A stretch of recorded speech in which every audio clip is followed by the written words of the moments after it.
बिस्मिल्लाहिर्रहमानिर्रहीम। लाखों करोड़ों दुरूदो सलाम मोहम्मद मुस्तफ़ा सल्लल्लाहु अलैहि वसल्लम और आले मोहम्मद पर। मैं हूँ उमर दराज गोंदर। एक तो पाकिस्तान तहरीक इंसाफ को किसी बैरूनी दुश्मन की कोई ज़रूरत नहीं है। अगर आप इस वक्त देखें तो तहरीक इंसाफ के अंदर जो कुछ चल रहा है वो अपनी जगह के ऊपर है, लेकिन अब एक और डेवलपमेंट है। रात को बड़ी डिटेल के साथ आपको बताया था कि शेर अफजल मरवत ये कहते हैं कि जनाब हमारे 40 ऐसे MPs हैं जिन्होंने सौदा कर लिया है या वो बिक चुके हैं। अब उसके बाद हुआ ये कि जब उन्होंने ये सब कुछ कहा तो पाकिस्तान तहरीक इंसाफ के जो तर्जुमान हैं उन्होंने बाज़ाब्ता तौर पे कहा कि जनाब सूबाई असम्बली में तकसीम की इत्तलात में हरगिज़ सदाकत नहीं है और मुल्क भर की तरह पंजाब में PTI की पार्लिमानी पार्टी मुकम्मल तौर पर मुत्तहिद, यकजा और फॉर्म 47 ज़दा मैंडेट चोरों के खिलाफ मुतहर्रिक है। तो यूं पार्टी ने शेर अफजल मरवत की उस स्टेटमेंट की बाकायदा तौर पे तरदीद कर दी। लेकिन उसके बाद एक और सूरत हाल हुई और आप जानते हैं कि पंजाब असेंबली के अंदर जो उनके डिप्टी अपोजिशन लीडर हैं मोइनुद्दीन रियाज कुरैशी, उन्होंने भी रात को ट्वीट करके लिखा कि हमारी सेनेट इलेक्शन की तैयारियां मुकम्मल हैं।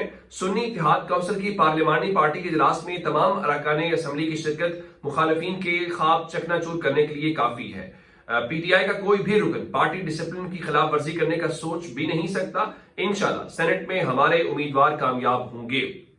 ये जो पार्लिमानी पार्टी का इजलास हुआ है जिसमें वो कह रहे हैं हमारे तमाम लोग मुत्तहिद और पूरे हैं, ये जो कि कल ही कोर कमेटी ने बता दिया था, ये लाहौर में जो लतीफ खोसा साहब की रिहाइशगाह है वहां पे ये हुआ। लेकिन अब शेर अफजल मरवत एक जानब उनकी स्टेटमेंट है, क्या गैर जिम्मेदाराना है या बिल्कुल हकीकत है? माजी का ट्रैक रिकॉर्ड बताता है कि उनकी बातें दुरुस्त होती हैं। उसके बाद उन्होंने कल पाकिस्तान के तहरीक इंसाफ का जो सोशल मीडिया है उसके मुतालिक स्टेटमेंट दी, जिसके बाद अजहर मिशवानी ने उनके ऊपर तनकीद की।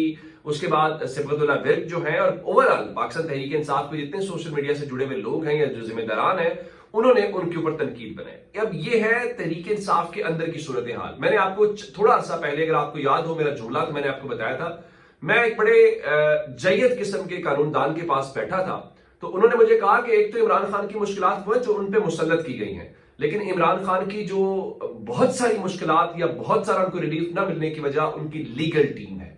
अब यही बातें हमारे बहुत सारे और फाजिल दोस्त भी कर रहे हैं कि शायद जो तहरीक इंसाफ की लीगल टीम के वो लोग जो इमरान खान से मिलने अडियाला जेल जाते हैं, शायद उनका मकसद इमरान खान को अपना चेहरा दिखाना होता है या बाहर आके ये तासुर देना होता है कि देखा हमारी इमरान खान तक एक्सेस है, देखा हम इमरान खान से मिलते हैं तो हम इमरान खान के बहुत क्लोज हैं। इसके अलावा इमरान खान को बाहर कैसे लेके आना है या किस तरीके से उन चीजों को चलना है, उसके ऊपर अब भी सवालिया निशान है। ये तहरीक इंसाफ के अंदर चल रहा है। देखिए, आपको तमाम स्तर सिस्टम मिलके, जिसमें सियासी जमातें थी, जिसमें मीडिया था, वो आपको हरा नहीं पाया। पाकिस्तान की कौम आपके साथ खड़ी हुई और आप जीत गए। आपको मैं खबर दे देता हूं, जाहिद गिशकोरी साहब हम न्यूज के साथ मुंसलिक हैं, उनके मुताबिक पिछले एक साल के दौरान पाकिस्तान के जो टीवी चैनल्स हैं, मैं अखबारात की बात नहीं कर रहा, सिर्फ जो टीवी चैनल्स हैं, उन्होंने 79 बिलियन 79 अरब रुपया जो कमर्शियल्स की मद में जो बिजनेस है वो अर्न किया है। जाहिर है कि पाकिस्तान के मीडिया का जो मॉडल है वो प्राइवेट सेक्टर के कमर्शियल्स के ऊपर अक्सरियत नहीं है, ज्यादा नहीं है, बल्कि आप अगर देखेंगे तो गवर्नमेंट सेक्टर से जो आता है उसमें एक बहुत बड़ा उसका पोर्शन है। अब अगर उन्होंने 79 अरब रुपया कमाया है पिछले एक साल में पाकिस्तान के टीवी चैनल्स ने, तो वो पैसा कहां से आया?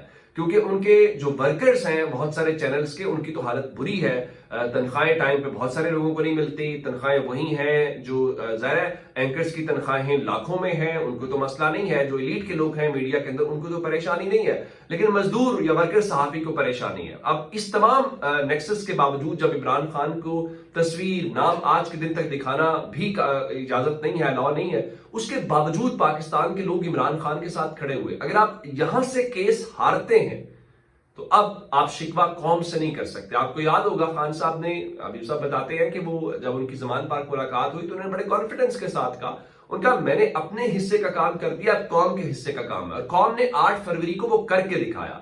उन्होंने नहीं देखा बरादरी कल्चर को, उन्होंने नहीं देखा इंतखाबी निशान को, उन्होंने नहीं देखा कौन उम्मीदवार है, उन्होंने नहीं देखा कि उन तक किसी ने वोट को मांगने आया है नहीं आया, उम्मीदवार कौन है। ये सब बातें गैर मौसर हो गई और पाकिस्तान के अंदर 8 फरवरी को एक इंतखाबी सियासत का एक नया बाब आया जहां पे सिर्फ एक फैक्टर था और वो इमरान खान फैक्टर था। आप पहली बार इलेक्शन लड़ रहे हैं, आप कौन हैं, कहां से हैं, اگر آپ عمران خان کے ساتھ کھڑے ہیں تو آپ جیت گئے. اس کو چھوڑ دیتے ہیں کہ کتنی سیٹیں ان کو ہرائی گئیں. ان سیٹوں کا اندازہ لگائیے نا کہ اب شاید خاقان عباسی نواز شریف سے مطالبہ کر رہے تھے کہ آپ N130 کی سیٹ چھوڑیں, آپ خود ریزائن کریں اور آپ ضمنی الیکشن میں جائیں. اس کی وجہ یہ ہے کہ آپ کی جیت کے اوپر شکوک و شبہات ہیں اور اس سے آپ کے قد میں کوئی اضافہ نہیں ہو رہا, بلکہ آپ کی عزت میں اضافہ تبھی ہوگا جب آپ جو آپ ہارے ہوئے سیٹ ہے اس سیٹ کو چھوڑ کے جائیں. لیکن اب جو ڈیولپمنٹ رات کی ہے وہ یہ آپ کو یاد ہوگا, پاکستان تحریک انصاف نے کہا تھا کہ ہمیں 23 اور 24 مارچ کے درمیانی رات جو ہے وہ اسلام آباد کے اندر جلسہ کرنے دیں. ظاہر ہے وہ ایک ہی بہانہ تھا جی ہم یہاں پہ پریڈ ہو رہی ہے یا سیکیورٹی کے مسائل ہیں. تو پاکستان تحریک انصاف نے اس کے بعد اسلام آباد ہائی کورٹ سے رجوع کیا اور ان کے جو وہاں پہ صدر ہیں عامر مغل صاحب, انہوں نے شیر افضل مروت کے توسط سے اسلام آباد ہائی کورٹ کے اندر درخواست دائر کی اور جسٹس عامر فاروق صاحب نے اسلام آباد انتظامیہ کو یہ کہا تھا کہ آپ 2 دن کے اندر یہ فیصلہ کریں کہ کیا تحریک انصاف کو جلسے کی اجازت دی جانی ہے کہ نہیں دی جانی. شیر افضل مروت تو کہہ چکے ہیں کہ ہم جلسہ کریں گے, ہمیں حکومت کی اجازت کی بالکل بھی کوئی ضرورت نہیں ہے, ہم نے جلسہ کرنا ہے سو ہم جلسہ کریں گے. لیکن اب سے تھوڑی دیر پہلے خبر یہ ہے کہ جو اسلام آباد کی انتظامیہ ہے انہوں نے اب باقاعدہ طور پہ پاکستان تحریک انصاف کو 30 مارچ کو اسلام آباد میں جلسے کی اجازت دینے سے انکار کر دیا ہے. اور اس کی جو وجوہات ہیں وہ وجوہات کیا بتائی گئی ہیں, وجوہات وہی پرانی ہیں کہ جناب سیکیورٹی وجوہات. اگر آپ اسلام آباد کے اندر بیٹھ کے جو پاکستان کا دارالحکومت ہے اس کے اندر بھی لوگوں کو سیکیورٹی نہیں دے سکتے اور پاکستان کا اگر دارالحکومت بھی محفوظ نہیں ہے تو میرے خیال سے پھر پاکستان کا کون سا حصہ محفوظ ہے. ہم نے گزشتہ روز پریڈ کی ہے, سعودی وزیر دفاع آئے ہوئے تھے, ہم نے اور مہمان بلائے ہوئے تھے, اللہ کا شکر ہے خیر و عافیت سے سب کچھ ہوا. تو کیا ایک دن پاکستان تحریک انصاف جلسہ نہیں کر سکتی؟ کیا P D M supreme court کے دروازے کے اوپر جلسہ کرے؟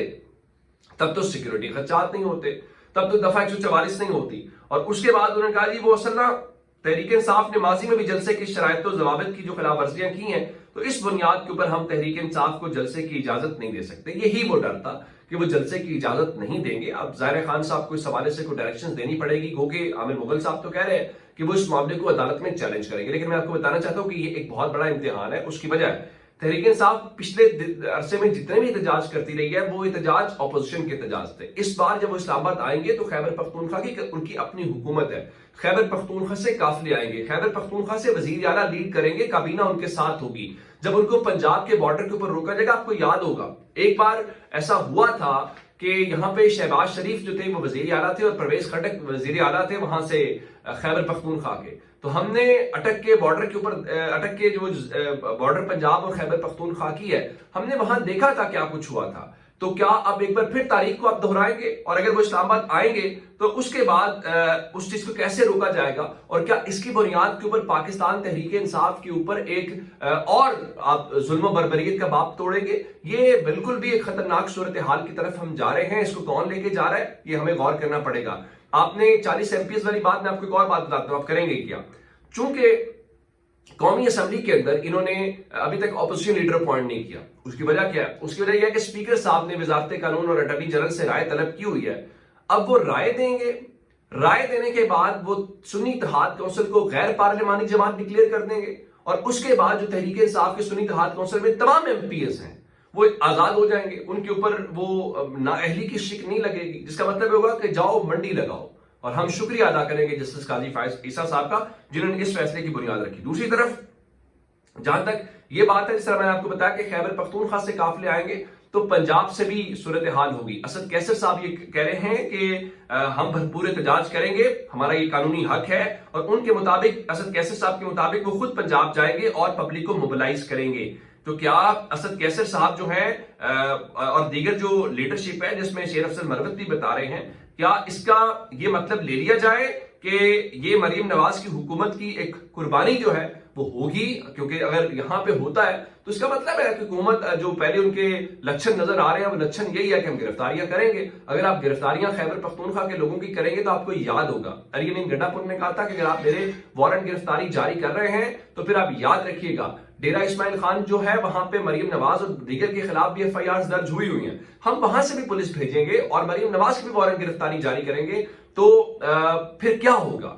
پھر ظاہر ہے یہ تماشا لگے گا, اور وہ تماشا किसी के हक में नहीं है। और नून लीग क्या कर सकती है? नून लीग सिर्फ तहरीक इंसाफ से लड़ सकती है। उन्होंने पहले बताया कि हम जनरल बाजवा, जनरल फैज अमीन को बुलाएंगे। बिल्कुल बुलाएं, तहरीक इंसाफ आपकी हिमायत करेगी। लेकिन अब राना सनाउल्लाह जो रात को बता रहे थे जी वो कुछ तकर्रियां मोहसिन नकवी, औरंगजेब साहब की बड़ी जरूरी है, ये हुकूमत की जमानत है, हुकूमत की सेहत के लिए बड़ा अच्छा है। वो फरमा रहे थे कि जनाब देखिए, जनरल बाजवा, जनरल फैज को पार्लियामेंट में बुलाना काबिल अमल नहीं है। पार्लियामेंट अगर चाहे तो उन्हें इज्जत और एहतराम के साथ बुलाया जा सकता है, लेकिन ना चाहे तो उन्हें जबरदस्ती लाने के कोई चांसेस नहीं है। हाँ, वहां आपके भी पर जलते हैं और आप सिर्फ और सिर्फ इमरान खान के ऊपर कर सकते हैं। और फिर एक और बात जरा सुनिए, इमरान खान जो है जब वो थे तो आपको याद है जो कुछ इन्होंने किया, मोदी सरकार ने आर्टिकल 370 से मुतल्लिक, तो इमरान खान ने तमाम ताल्लुकात मुनक़ता कर दिए। इसाक डार ने फरमाया है जी पाकिस्तान के ये ताजिर चाहते हैं कि भारत के साथ जो ताल्लुकात है उनको बहाल किया जाए। बिल्कुल ऐसा ही है जनाब। वो ताजिर कौन है? वो ताजिर शरीफ खानदान है, आपका कारोबार है।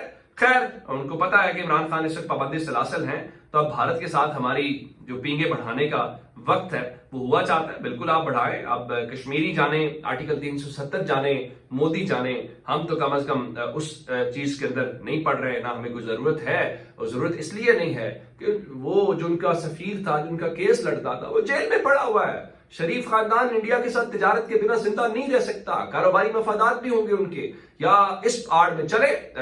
इससे कम से कम आप जब तिजारत बहाल करेंगे, सब कुछ करेंगे, इसका बड़ा सादा मतलब होगा कि जो कुछ आप मर्जी वहां पे करें, हमें कोई मसला नहीं है।